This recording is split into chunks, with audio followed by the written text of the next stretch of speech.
So, what does a psychiatrist mean when they say you have depression? Hi, everyone. So, today we are going to be talking about the phenomenon of depression and what psychiatrists mean by depression. So, there are 5 things a psychiatrist looks at when they are assessing someone for depression. The very first thing, the very first criteria is that you have to have a particular set of symptoms over a 2-week period of time. Now, the DSM-5 lists 9 symptoms that characterizes depression. You need to have at least 5 of them, and of those 5, at least one of them has to be from a central symptom. Now, the central symptoms are depressed mood, feeling really sad, and or anhedonia, which is a significantly reduced interest or pleasure in things. So you need to have either or both of these symptoms in order to meet criteria. In addition to having one or both of these central symptoms, you need to have 3 or 4 more symptoms from that list of 9 symptoms. The other symptoms are weight changes, could be weight gain or weight loss, or alterations in your appetite. Sleep changes, it could be insomnia, sleeping too little, or hypersomnia, sleeping too much. We also have psychomotor changes, which includes things like restlessness, pacing, or the reverse, a slowness in your thinking or speech or bodily movement. Fatigue, concentration difficulties or cognitive impairments, feelings of guilt and worthlessness, and suicidal thoughts.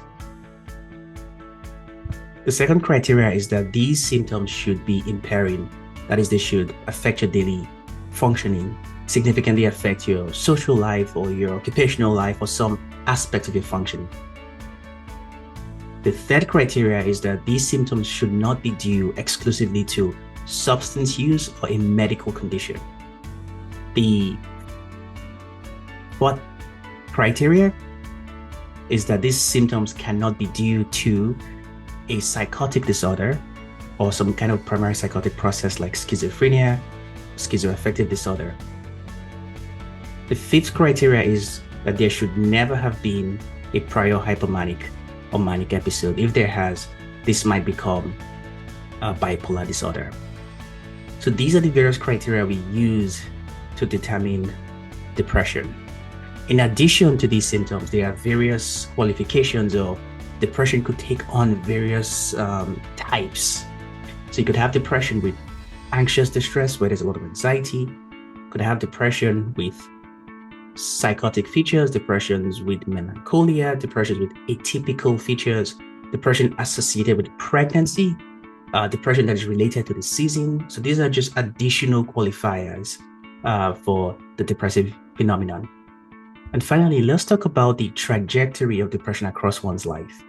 It's important to know that we never quite really cure depression when one has had an episode. And usually what happens is that depression is a recurrent episodic illness, which means that it tends to come in episodes, which may last weeks or months, or even years, depending on whether they are treated or not. And individuals that have been diagnosed with major depressive disorder would occasionally have periods of baseline functioning, of euthymia, we say, that is where they are not depressed. But the prior episodes of depression predicts future episodes, where there is always the potential, the probability of recurrent episodes, which is dependent on how serious and how severe previous episodes were. The more severe and the more serious previous episodes were, the more frequent, the more recurrent you might have episodes of depression in the future.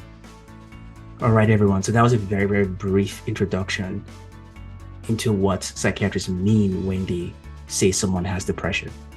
Thank you for watching, and feel free to subscribe.